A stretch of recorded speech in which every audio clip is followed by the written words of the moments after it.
Welcome into the Vitamin Energy Warchant Wrap. We're out here at Florida State practice on Thursday. It is day 18, 19? Day 18. Aslan's telling us day 18, and there's the Vitamin Energy, which you need to get going through the day. I think the FSU receivers might have had some vitamin energy today. A lot of this, man. They were drinking it like from a fountain. It's well documented. We've talked about it a lot. This has not been the greatest camp for Florida State's wide receiving core, but in recent days it seems like there's been more and more progress. And then today, Corey Clark, it was kind of their coming out party. Yeah, well, I thought the last practice didn't count with special teams. We appreciate you watching that video, though. That was big time. We got a lot of views for us just talking about special teams. Well, they don't know it until they watch exactly it. right. It's so perfect. You don't know the M. Night movie sucks until you watch it. I get it. I thought 2 practices ago they turned a corner, it seemed, and then today they just kept up with it. I thought that was the best they've looked all camp. They made contestant catches. They made big catches. They scored a lot of touchdowns in red zone stuff. It wasn't like going up and down the field. But overall, man, I thought for the second real practice in a row, they beat the defensive backs consistently. That's a news story. That's a big news story. And one of the cool things, talking to the players afterwards, we talked to Elijah Moore, freshman wide receiver, who's going to be a part of this passing game. And he talked about how much they not just compete against each other, but they help each other. Like he said, the defensive backs will come to the receivers after practice and say, hey, when you run this route, I knew you were running this because of your head movement or your arm movement. Conversely, the receivers are doing the same thing for the DBs. And I think you're seeing that progress. Elijah goes up to Azarie and Fintrell? It's like, hey dog, I saw you were a little lean. You think that happens? Maybe not so much with him. And also, we talked to Azarie. We talked. By the way, Ricky Knight's a player. Yeah. He had an interception for the scout team today. We'll get to that. But we talked to Azarie a couple weeks ago, and he's like, no, receivers never give us tips. We're always giving receivers tips. But he goes, you know how receivers are, man. And I think he was talking more about when he was a freshman. Right. They probably didn't help him much. But, yeah, man, I think if you want to know names, Malik Benson had a couple of great catches over Azarie. Kentron had a great catch over Azarie in one-on-ones. That was a big-time play, man. Azarie's right there. You're not just running by that dude. But they made a couple of big catches over one of the best corners in the nation, in my opinion. And Azarie had some nice plays, too. He wasn't like he was dominated or anything. But to see what we think your number one receiver, Malik Benson, make plays like that, including one in the end zone. And then Portier, man. Yeah. Portier came on and reminds you, okay, again, we know he's not Keon Coleman, but he can be a solid to good college receiver, perhaps, in what that means for this offense if he is, because he made a lot of big plays today. I mean, it would change the entire offense. Yes. Because I think we know for a fact, I believe we know for a fact, they're going to be able to run the football. Yeah. With that running back room, that offensive line, and DJ at quarterback, they should be able to run the football against pretty much anybody they play. Now, it's going to be different levels against different teams, but they'll be able to run the football. What are you doing? Just keep talking. Who does that? I do. Keep your concentration. But if you add in a quality passing game that's a threat, it's going to be a chore for defenses. And think of the confidence those catches have to make for the quarterbacks. Because there have been times in this camp where I would wonder, man, if DJ's wondering what he got himself into. Yes. Not that he's always perfect. Know about that, but not that he's always perfect. Yeah. But these receivers are not winning a lot of battles, and that's kind of what he dealt with when he was at Clemson. Yes. Now they're winning those battles. That's got to do so much for him and Brock Glenn. Brock Glenn made some really nice throws today as well. Brock Glenn was sharp today. Yeah. DJ was too.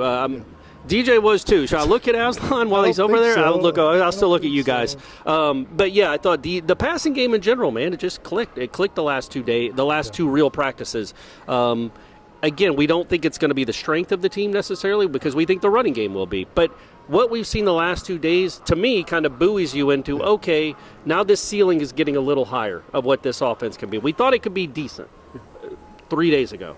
Now it's starting to just creep up a little higher where, okay, if you can pass the ball like this against a good defense, who knows? Who knows how high that thing can go? And yeah, overall, and also the tight ends are going to be good. Yeah, the tight ends passing the ball, catching the ball anyway. We think they're going to be they're going to be a strength. The running backs in the passing game are going to be a huge weapon. It's been nice to see that. Honestly, I think it's probably not a coincidence. Also, now they're getting to the point where they're starting to put in stuff they're going to run in games. So yes. It's the package that probably DJ feels the best with, the receivers feel the best with, and it's kind of limiting probably some of the rotation. On that vein, you talked about the scout team earlier today.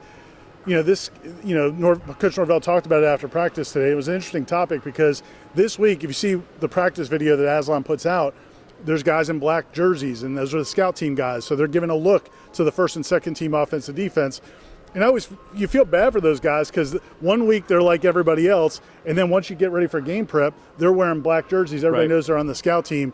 But there's dudes on that scout team that are giving them a really good look. You asked Mike Norvell about that. Yeah, I did, because I think this is the best they've ever had for a scout team. Like, those are real looks, man. When you're completing a 40-yard touchdown against that secondary, that's the scout team secondary, you're having to beat some real players. Yeah. It's not just slappies and walk-ons aren't slappies. They got good walk-ons too. The walk-ons aren't slappies. And then slappies, you know who are the slappies? There aren't slappies. They're gone. They're not in the program anymore. So that's really cool to see them playing well. I know it's scout team. I know it. People want to think of scout team work as almost like a walkthrough, but it's not. You know, these guys, some of them are 4- and 5-star DBs and making plays on the ball. You see them breaking up passes, getting after the quarterback. I mean, I said his name already, so I'll go ahead and say it. Ricky Knight. I've mentioned him a dozen times this preseason. I think he's awesome.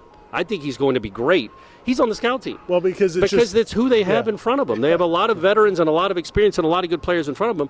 But in one-on-ones, he almost had a great interception in the corner. He made a great play on the ball. And then he did have an interception against, I think it was a tip ball, but he had an interception in scout team. It's like, man, that guy is going to be a player. Imagine how he might be better than a lot of the corners you go up against that are starting for the other team. And he's a scout team guy. And I think it works for the what the defense is going for with the offense, with some of those guys they have to cover and run with. We also talked to Cam Riley today, the Big linebacker kid. Transfer from Big Auburn. Kid. 6'5" at linebacker is kind of crazy, and he also runs really well. He talked about his just adjusting to his defense. He's also one of the guys that's had the green dot on the back of the helmet doing the communication. Oh, did he talk about that? And he did talk about that. So maybe you could write about that from your insight from Adam Fuller. Watch the video if nothing else. But he talked about just how important that communication is during the play. So watch all these videos. Devontae Brown also spoke to the media today. So Mike Norvell spoke to the media. He did. Mike Norvell did. He did a good job with it. I think he's coming along as a speaker. Well, that's good. That's good. What a nice thing. What a nice vote of confidence for him. Remember Vitamin Energy. We're getting ready to go to Ireland. Kim was telling me that there's these, you can get like medical stuff before you go on a trip to help you in case you get sick. Like they'll give you like a pack of medicines. Okay. And all we need is the Vitamin Energy, right? Yeah, the Immune Plus. That's all we need. And I mean, you get the Workout Plus, the Mood Plus, all that stuff. But if you're going overseas, you need to take some of this. Definitely. And you can get a BOGO, buy one, get one free with the code Warchant BOGO if you're so inclined. So we'll talk to you next time. Ira. Florida State, their practice tomorrow is closed. They're actually going to do kind of a simulated game, not in terms of like a scrimmage physical game, but like a kind of a walkthrough, what they do before a game. So that'll be tomorrow. They'll be back in practice. Osceola and Renegade will be here, right? I'm sure. Are they going to let you ride? Probably not, but are they going to Ireland?